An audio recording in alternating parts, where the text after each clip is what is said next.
Hi, welcome back to Renee Ruth Music. Hope everyone's doing well.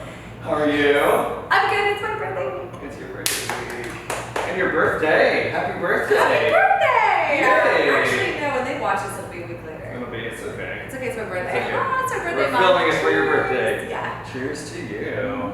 We have a fun little show tomorrow night just for your birthday. It's gonna be so much fun. It's gonna be a blast. I love it. You can actually wear your tiara. I could wear it tomorrow. So, Wear it today. at Because least the this thing with was the tiara is, it's a little, Chad's got a very tiny head. And I've Well, got my head is a really- large, well, my- large head. Large. to be fair, it's from Amazon. It's actually probably too small for my head. As well. It's huge. Okay, wait. There you go. It's precariously positioned up Right. there. But since it's my birthday, I think I Yeah. did this already. We did it once before. It's okay, you're It's a good. whole month. Your birthday's a whole month. If you so- didn't know, now you do. Right? Here we go. We're good. Yes. Well, because it has to really like. No, that's what That's gives you really the sick. headache, though. Yeah, I know. It's okay. We're good. Okay, We're good. good. We did it. All right. So, a little fun fact if you didn't know. This Fun is not. fact. This is not a fun fact. Right? Oh, this it's not is, a this fact. is just getting started. But it's still a fun fact. We're just getting started. So, did you know that there are only 82 songs in history that have been certified diamond? Okay, first of all, didn't even know there's tiers. Oh yes, there are tiers. And I don't So- know how do you get certified? Do you get a piece of paper So- or a plaque? Well, I think it's, yeah, I think it's a plaque. It's a plaque? So a certified diamond, which means that a song has gone platinum 10 times. Oh, wow.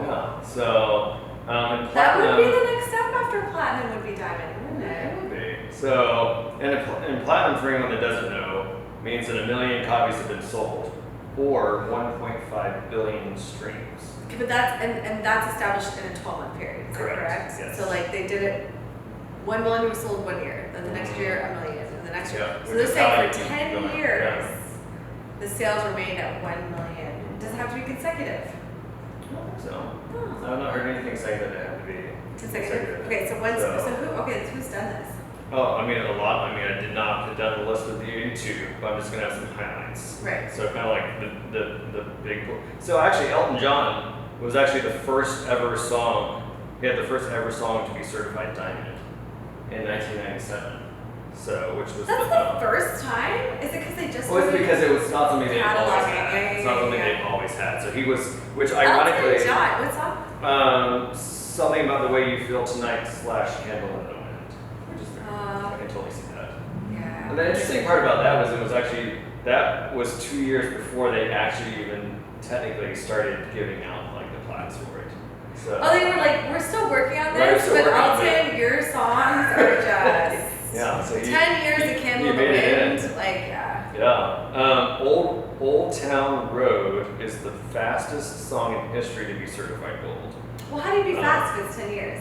Oh, because it is consecutive. It was 10 consecutive? Well, it's the fastest to become certified diamond because he did it in less than a year after its original release. So, Okay, now I'm not putting this together. it received the honor on October 22nd, 2019, less than 1 year after its original release. So So, you have 10 years of 1 million. so maybe it's not per year. Maybe it actually is. Like then maybe if it's per- 1 million, he sold 10 million copies. Right. Maybe it's just 10 million copies. Yeah, so maybe it's just overall how many you have. He And sold 10 million copies. every time it hits that A mark, million. it starts over. So he was the fastest one. And I don't even know that song. I don't either. Shocking. So it was Little Nas X featuring Billy Ray Cyrus. Never heard it. So I know Billy, Nas X. For real? Yeah. 2019. To Google that. So Shake It Off was certified diamond on March 13th, 2020, making Swift the first female artist in U.S. history to have both a diamond certified single and album. Which is remarkable because we don't really even talk about albums anymore, do we? No. So I was like, of course Taylor made the list. So she's amazing. Taylor, you're well accomplished. She is. When I Was Your Man was certified diamond on May 21st, 2021, making Bruno Mars the first artist in history with 5 diamond certified songs. Bruno deserves that too. Yeah, he does. And the last one, Thunder was certified diamond on July 7th, 2022, which marks Imagine Dragons' 4th diamond certified song, the second most. Thunder is very good. Is a really That good it took to 2022. Imagine Dragons took a great approach to production, like phenomenal. Who is their They're really producer? good. I don't know. We need to look that That up. things to look up. Yeah, Things to look up. because the Hunters. Right. I love them in general. Yeah, all of Like, it, they're all of it, phenomenal. all of it. Yeah, all of it. So Yeah. yeah. So that they were the second most of any artist in history. I So love when well Chad done. does it. Oh, it's really amazing information. I know. I know. So I feel like they're going to continue. I mean, I feel like we're going to see them continue. to Imagine be Dragons. best. Yeah, I didn't even know that they were So- still. I feel like the pandemic. I remember a lot of Imagine Dragons because we were performing out. So we Right. would play out like the music that was being played at restaurants and venues always had Imagine Dragons cycled in, and a lot of bars were closing with the Thunder song because that's got like the lyrics that are just similar to that like participate kind of way. And so but then I hadn't heard Imagine Dragons, so to hear that they like. To be honest, what are artists doing? I feel like we're all just emerging. Like everyone's just like, we're coming up from the depths. That's right. Resurfacing. But it's interesting you're telling me this because like, ooh, new life goals. I was like, okay, let's just get one. Let's get it to platinum. Let's get it to platinum. Yeah. Hey, let's just get it out there. Right? Well, I also I appreciated the fact that they added in how many streams it would take. So we're no longer having to rely technically on albums or on like album sales. You can also hit platinum and diamond by Through streams? through streams. So When it's did they start that? it's 1 million copies sold or 1.5 billion streams. Can get you to that. I wonder how they found that Yeah. measure. I know, right? Like I'm not sure. 1.5 billion, so we were like 1 million copies to 1.5 billion Billion streams. streams. Get you to platinum, or is that diamond? That's the platinum. Yeah. Platinum. Yeah. So Life goals. life goals. Well, yeah. So you just have to keep repeating that 1.5 to make your way up. Yeah, 10 Hitting times. it 10 times. So Yeah, so that's there's tens a lot, of billions. There's a lot of streams. Yeah, I would be really curious to find out the breakdown of how they Went from like a million copies went sold from to the like, copies to the streams. how does So, the one copy equal? Yeah, I don't know. That is interesting. So something to look into. So speaking of songs and all of that, I wanted to bring up copyright infringement today.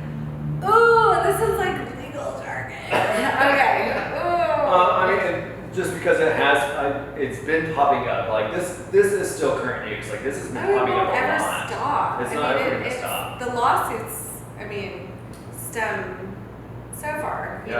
And there's been a lot of artists that have been having to make changes in songs that have already come out because people are starting like, hey, these were my lyrics, or this was my, you took music from this, and like big names that are having to come out and having to like make corrections. Well, remember when you said Beyonce had like 20 writers? Like it's one of those things where somebody dropped a ball somewhere, Yeah. and something wasn't dotted or crossed in terms of the collaboration. And, Yeah, she was one of the ones that had to make a change. Beyonce. Yeah.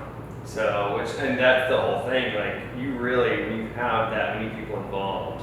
Which is so funny because Beyonce probably was not responsible for whatever transpired. No. Yet it's her name. Mhm. Beyonce needed to do it, and it's like that kind of that thing where, when you're the face of the situation, you have to make sure that all the things are in place. Yeah. Even though you're not necessarily the one responsible for all of them. Kind of like how, on the songs that we've done, we've had to go back to even the casual player on a track just to get so Chad's getting letters from France, thank you by the way, Right, appreciate that. signing away their contribution even though it was paid for. Right. Well, that's the whole thing.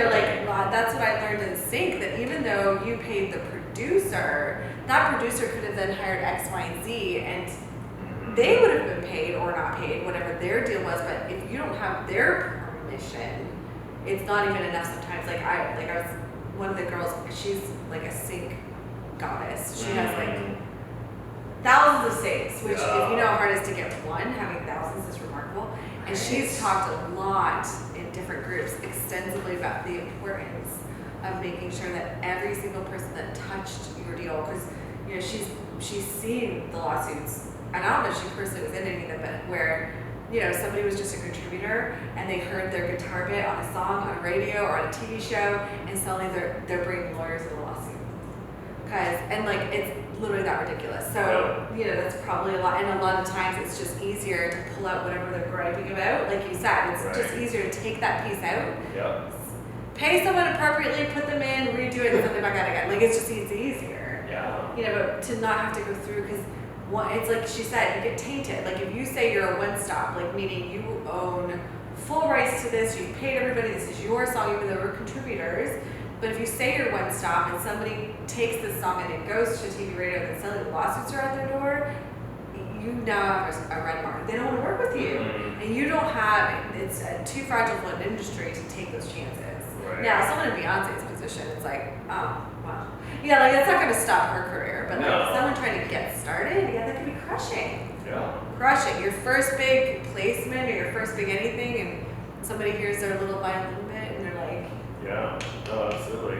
Well, because I mean that shows the importance of not only having the NDAs in place, but also understanding that everything's been registered. oh, that like we're taught as much like. Maybe he's doing this today. Maybe he's doing this today because, you know, it's really funny when Chad starts. Like, it's really funny. Which means what I'm about to tell you is so very true. He has had to spend the last like week. I'm like, whoa, Chad, by the way, everything's got to be on ASCAP. Make sure it's all in there. And he's like, so much. He's like, so much. I'm like, thank you. Bye. Well, I mean, you've got to have all that signed. You have to have everything registered to protect yourself. And all of this is in an effort to avoid a lawsuit because people are just. Because there are so many people that are involved in even what you've done. And so, I am not even at the levels yet. Right. And it's like the humans involved. And look, I'm so fortunate. Literally everyone I've worked with is amazing, and I want to continue to be so lucky to just work with incredible human beings who really probably would never put me in this position. But sadly, we never know when someone falls on hard times. Like it's probably not even a situation where someone's trying to be awful. Like it's just life changes, and you get into a position where you feel like this is the thing you need to do, even though you know you were paid or whatever. Like, or you find a lawyer who sees a dollar bill, and it's just. So yeah, like yes, copyright infringement. I think we deviated a little bit to like NDAs, but yeah. But I mean, I guess my question the thing that comes to mind first for me is, how do you get music? Like, is it literally is it just like they put together a particular bar and that's what they're claiming is theirs, and that's why it was copyrighted? Like, these are such fair questions. So like those of us that are in, like, and I'm even still new in production. Like last night when I was at Finn's, and here's a great example. We're doing a cover song, copyright infringement. We're doing a cover song, not with the intent of us putting it out there to make money, because that is copyright infringement. Right. If you put it out there to be heard, no infringement. You make 1 cent, copyright. Yeah. So we've got this Foo Fighters track because there's a syncable opportunity for 90s music, and the agency, the sync agency the supervisors that are wanting to use this type of music are really busy right now because the show hasn't launched yet. They're very busy right now contacting all those 90s artists to get the legal documents to allow the show to use these covers. So they're actually going about doing the busy work of getting the permission for us artists who are covering these things to use them. Got it. So they kind of had a list of artists that they've already been speaking to that they think are, going to pass the baton. And it's funny because you think of it, you're like, how would you feel as an artist if like a song that you wrote, someone else redid it, and now they're making money off of your words? You know what I mean? Like, you can see where, it's definitely a thing. And so, for me, we're recording. So forget the fact that Foo Fighters wrote it. Like now, there's a producer, there's a guy who did some synth work that wasn't even there, my drummer, myself. There's 4 of us on this one track, and we're contributing our pieces, right? Like the producer's obviously done some, drum work or whatever work, and he's cutting, and he's pasting, he's he's tweaking compressors, equalizers, and then I'm singing, and I'm singing this, and I'm singing that, and I'm rewriting this melody line, and then and then Fred's in here throwing his 2 cents and asking about the drum lines, and we're all collaborating, right? But what are each of those things worth? What if it gets placed in a place that might be like 5 to 10K? Okay, how does that get divided? figured out how that's divided ahead of time, it becomes a problem later, right? So Finn asks those questions. He's like, what do we do? Is this pay to play? Like, you guys gonna pay me for this? You guys take whatever, are we splitting? And like, I sit in the position of, what would you like? You know, like, I'm open to everyone making money. But it's a gamble for somebody. Like, if this is your bread and butter, like, you know, John's my producer. It's how he pays his bills and lives. So he's not wanting to gamble that I'm going to be as successful as I know I will be. He's getting paid on the front end. So he knows that when these songs come out, you know, because I am who I am, I will still give him credit as John Lucas production. But truly, because I paid him, I can say it's fine. You know, because it's paid. I thought it's bought and paid for. Kind of like why we didn't even know until Prince died half the songs that he had done that were super famous because they weren't his. You know, but for somehow it leaked out that he actually wrote this and they bought that and they bought that and they bought that. We found out he did all these songs that we thought belonged to someone else, and there was never anywhere in the credits that I know of that actually mentioned Prince. Because that's how that works, right? And that's why I say because I am who I am. Like I would want to. I love to give credit, even if I pay for it. I still want to give credit. Like, that's just we rise because we have to rise. But for this, like, copyright, like that's a big deal. And working those things out on the front end is preferable. Like we're in a small town, so we assume everyone's going to do the right thing, and most of the people that I know work with here would do the right thing. No, like we would share the pay, or we would it would be a collaboration. But you can't know, you can't know.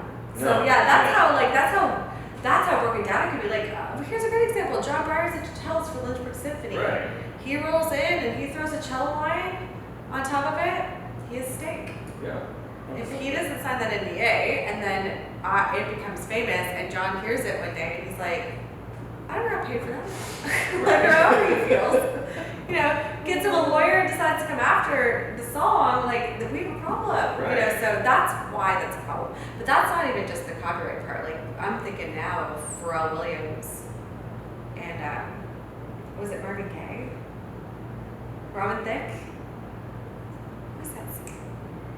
They stole that Marvin Gaye line. I think it was Robin Thicke. Robin Thicke. Pharrell Williams was the producer. They had to pay like $1 million and something. Yeah, it was a big one. And I don't even know that they truly copied it. It's like it just sounded too much. Well, here's the thing. This is why I brought it up because I was looking at. He's like back to the podcast. I was looking. I read an article from a copyright infringement attorney, and he was kind of like breaking down like somebody's. He says he loves what he does, but he said it can be very arduous because obviously he's trying to help protect what people have created. Yeah. We just said that.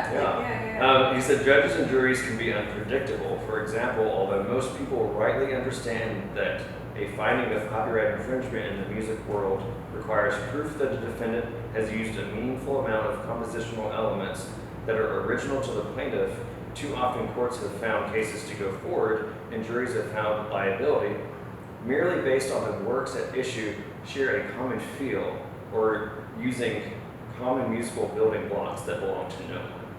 And that can be where it gets really tricky. That's where it gets scary. Yeah, it is. Because at the same time, it's like, I listen to the radio, I listen to 1,000 things, but how do I know if I heard something way back and I've actually done a spun off that and now suddenly it sounds like... Sounds too similar. Yeah, that sounds like it could get really dicey. Yeah. And at the end of the day, like, I think I could be wrong. This Pharrell thing, it was such a peripheral thing, or Robin Thicke, but I feel like what happened was they were being accused of it, but the linchpin was that he was on a talk show and said that song inspired it. And I heard that was the nail in the coffin. He actually, so it wasn't like, wow, those two things seem close, but these people are so unrelated, they actually, built a bridge. Like a legal bridge where they're like, oh no, we see how you got from A to B. That's theft, brother.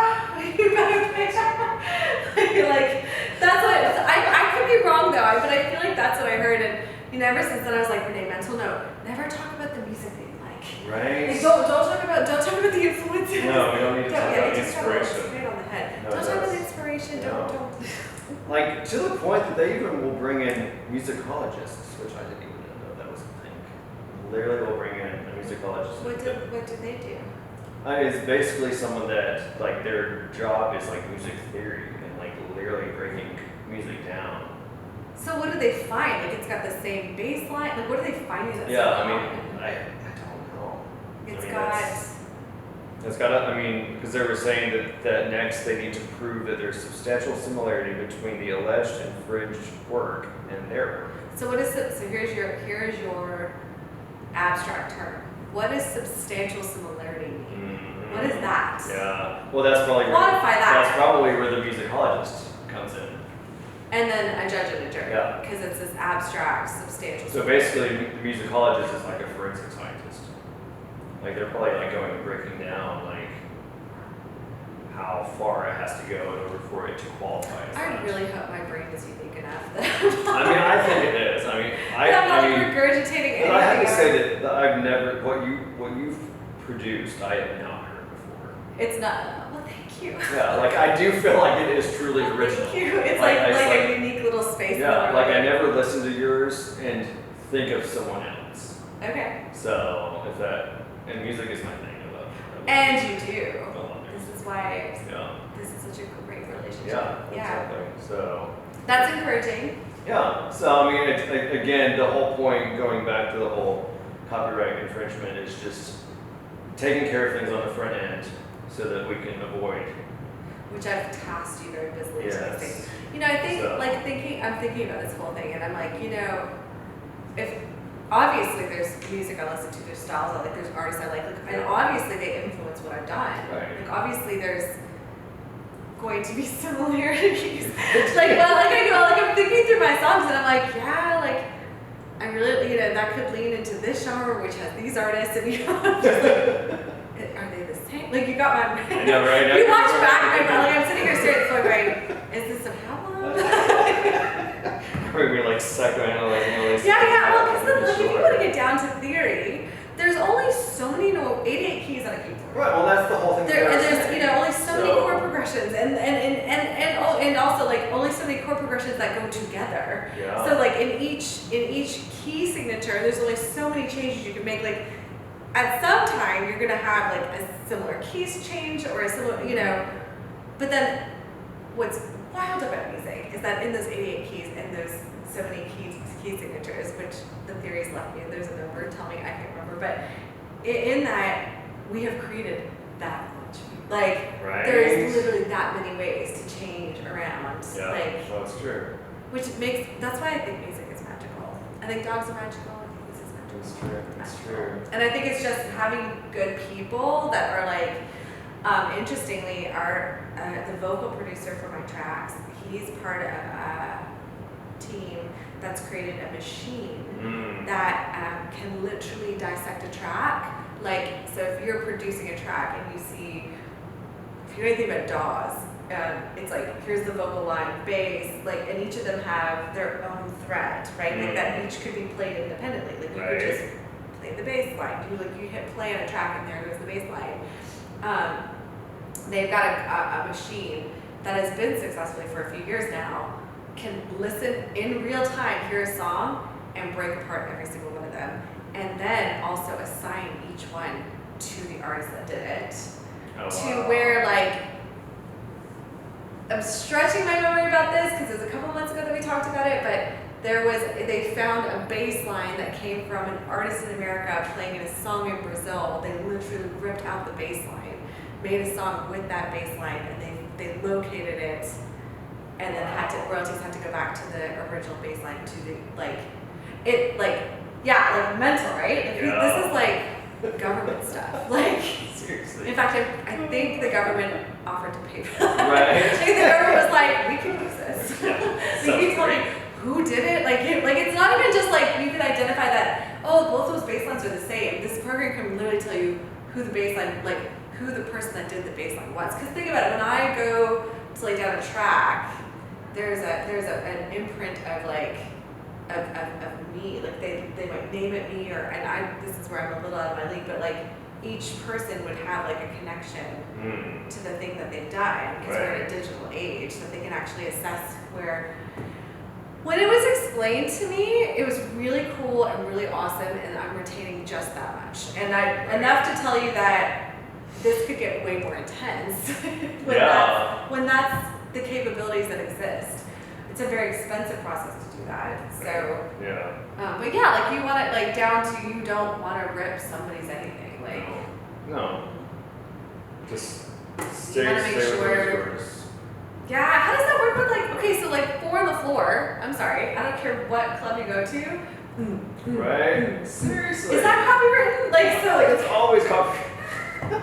Or it's one of those things that's widely accepted. like, that has every everyone- DJ created copyrighted Yes, music? everyone With has the 4 on the this. floor? Like, It's one of the building blocks. where's that the you cannot line do away here? from, Like, you where's the know? line? Like, I don't, so, Who started it?